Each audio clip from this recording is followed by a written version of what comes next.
টয়লেটে ভুলেও মোবাইল নিয়ে যাবেন না, তাহলে কিন্তু আপনার মহাবিপদ হবে। শুধু দুনিয়াতে নয়, আখেরাতেও হবে। টয়লেটে ভুলেও মোবাইল নিয়ে প্রবেশ করবেন না। আপনারা অনেকেই বর্তমান সময় ফ্যাশন, মাশাআল্লাহ, মানে মোবাইলকে স্ত্রীর চাইতেও বেশি প্রাধান্য দিচ্ছেন, ঠিক কিনা? বিশেষ করে ইয়াং জেনারেশন, প্রয়োজনে জীবন দিয়ে ফেলবো কিন্তু মোবাইল লাগবে আমার, আছে না নাই? সমাজে প্রবলেমটা কিন্তু আছে। মোবাইল বর্তমান সময় খুবই প্রয়োজনীয়। It's the most important part your life, it's the most important device. আপনি ইউটিলাইজ করবেন, নো প্রবলেম, এটা নিয়ে I have no objection about this matter. But objection হচ্ছে এই মোবাইল ইউজ করার ক্ষেত্রে, কখন, কোথায়, কিভাবে আমরা ইউজ করব। বর্তমান সময় যুব সমাজ নষ্ট হচ্ছে একটা বড় জায়গায়, সেটা হচ্ছে মোবাইল ব্যবহারে, ঠিক কিনা? কথা তিক্ত বাট কথা বাস্তব। এখানে ইয়াং তোমরা কি যারা আছো যে মুচকি মুচকি হাসতেছে, হাসলে কাজ হবে না। এই মোবাইল তোমাকে ধীরে ধীরে জাহান্নাম পর্যন্ত কি নিয়ে যাচ্ছে। আলহামদুলিল্লাহ অনেক ভাইয়েরা আছে যারা মোবাইল ভালো কাজে ব্যবহার করে, মাশাআল্লাহ। এই যে আমি কথা বলি, আমার কথাগুলো তারা শেয়ার করে দেয়। এই যে মোবাইলে শেয়ার করে দেওয়া, একটা ইসলামিক কন্টেন্ট শেয়ার করে দেওয়া যে কি পরিমাণ সওয়াব কল্পনা করতে পারবে না। বিশ্বনবীর সময় কোন সুন্নাহকে তারা কিভাবে কি শেয়ার করতো। শেয়ার শব্দটা তো শিখছি মাত্র 15 বছর, তাই না? আরো কম, 10 বছরও হয়নি। শেয়ার, ভিডিও শেয়ার করা, হ্যাঁ, কন্টেন্ট শেয়ার করা। কিন্তু 1500 বছর পূর্বে বিশ্বনবীর সময় কিন্তু শেয়ার সিস্টেম ছিল। একজন সাহাবা যখনই শুনেছে বিশ্বনবী কোন একটা আমল দিয়েছে, সাথে সাথে অন্য সাহাবার কাছে শেয়ার করতেন, ঠিক কিনা? হাদিসে আছে না?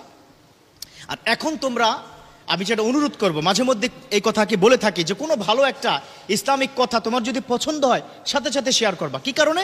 একটা মৌলিক কারণ, তোমার একটা শেয়ারের কারণে যদি 500 লোক ওই আমলটা করে, সমপরিমাণ আমল তোমার আমল নামে আল্লাহ পাক দিয়ে দেবে, সুবহানাল্লাহ। অতএব শেয়ার করবা। তো মোবাইল ভালো কাজেও ব্যবহার করা যায়। অনেক বন্ধুরা আছে যারা মোবাইলে প্রত্যেকদিন সকালবেলা কোরআন তেলাওয়াত শুনে। অনেকে আমাকে ফোনে বলে, হুজুর যদি কোরআন তেলাওয়াত দেখে পড়ি কি মোবাইলে সওয়াব হবে কিনা? আমি বলি 100% সওয়াব হবে। মোবাইল দেখে যদি আপনি কোরআন তেলাওয়াত করেন 100% সওয়াব হবে। আপনারা শুনলে অবাক হবেন, পৃথিবীর একমাত্র গ্রন্থ যে গ্রন্থের দিকে তাকিয়ে থাকলেও সওয়াব, এই গ্রন্থের কথা শুনলেও সওয়াব, এই গ্রন্থর কথা পড়লেও সওয়াব, এমন একটা গ্রন্থ আল্লাহ পাক আমাদেরকে দান করেছেন। যালিকাল কিতাবু লা রাইবা ফিহি হুদাল লিল মুত্তাকিন। তো প্রিয় বন্ধুরা, যেটা বলছিলাম, মোবাইল ভালো কাজে ইউজ করব, ঠিক আছে। অনেকে মোবাইলের স্ক্রিনে আল্লাহু মুহাম্মদ, মক্কা মদিনার ওয়ালপেপার কি দিয়ে থাকে। তো আমার যে আজকের বিষয়টা হচ্ছে, যখনই তোমরা ওয়াশরুমে যাবে ওই মোবাইল নিয়ে যদি প্রবেশ করো, কি কি সমস্যা হতে পারে। 1 নম্বর, মোবাইলের মধ্যে ওয়ালপেপার, সেখানে আল্লাহু মুহাম্মদ মক্কা মদিনার ছবি যদি থাকে, এটা অপবিত্র একটা জায়গায় প্রবেশ করলে তোমার মারাত্মক লেভেলের কি গুনাহ হবে, বেয়াদবি হবে। কাবাগরের সাথে কি বেয়াদবি হচ্ছে, আল্লাহর সাথে বেয়াদবি হচ্ছে, আমি নবী মুহাম্মদ সাল্লাল্লাহু আলাইহি ওয়াসাল্লামের সাথে বেয়াদবি হচ্ছে। সো এটা করা যাবে না। 2 নম্বর, আমরা মাশাআল্লাহ অনেকে মোবাইলে রিংটোন দেই না? সূরা রিংটোন দেই কিনা? দেই না? সূরা আমরা কি রিংটোন দেই? তুমি ধরো টয়লেটে ঢুকলা, টয়লেটের কাজ তুমি করছো, হঠাৎ করে তোমার ফোন মানে কি বেজে আসলো, ইয়াসিন ওয়াল কুরআনিল হাকিম ইন্নাকা লামিনাল মুরসালিন আলা সিরাতিম মুস্তাকিম। কোথায় হলো? টয়লেটের মধ্যে হলো না? টয়লেটের মধ্যে সূরা যদি তেলাওয়াত করা হয়, তোমার প্রতি আল্লাহর গজব পড়ে যাবে। একটা পবিত্র অপবিত্র জায়গায় সবচেয়ে পবিত্র বিষয়টা হচ্ছে। So be careful, listen to me, young generation, তোমাদেরকে বলছে, এই ছেলে তোমরা কি কথা বলো কেন, একটু মনোযোগ দিয়ে শোনো। এই যে টয়লেটে ঢুকে যখন সূরাটা তোমার রিংটোন হবে, আল্লাহ বেজার হয়ে যাবে, অথচ যেই সূরা শুনলে আল্লাহ পাক খুশি হয়ে যেত। খেয়াল করেছো?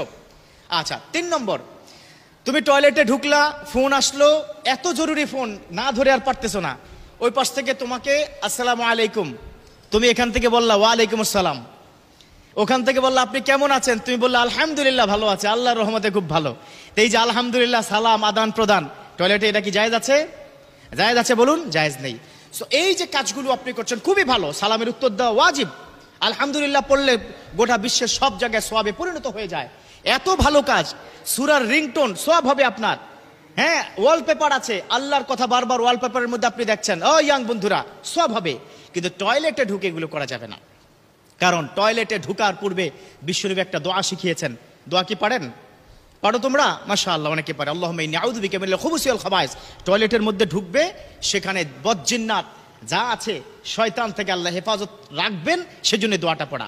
তো যাই হোক, টয়লেটে ঢুকার পূর্বে মোবাইলটা বাইরে তোমরা কি রেখে যাবা। এখন বলবা হুজুর এটা কি গ্যারান্টি কি আপনি কি দিতে পারবেন? আমার আইফোন দাম 1.5 লাখ টাকা, কই রাখবো বলেন, কোথায় রাখবা, that is up to you. প্রয়োজনে বন্ধ করে কি ঢুকো, 10 মিনিটের জন্য কি ক্ষতি। অতএব বি কেয়ারফুল, টয়লেটে ঢুকে মোবাইল ব্যবহার করা যাবে না। আর যেই কথাগুলো বললাম খুব মনোযোগ দিয়ে শুনবে, ডেফিনেটলি তোমাদের কল্যাণের জন্য এটা এক্ষুনি শেয়ার করে দাও, এক্ষুন শেয়ার করে তোমার সওয়াব হবে, আমি কি গ্যারান্টি দিলাম, এটা হাদিসের কথা। আল্লাহ আমাদের প্রত্যেককে বুঝার ও মানার তৌফিক দান করুন।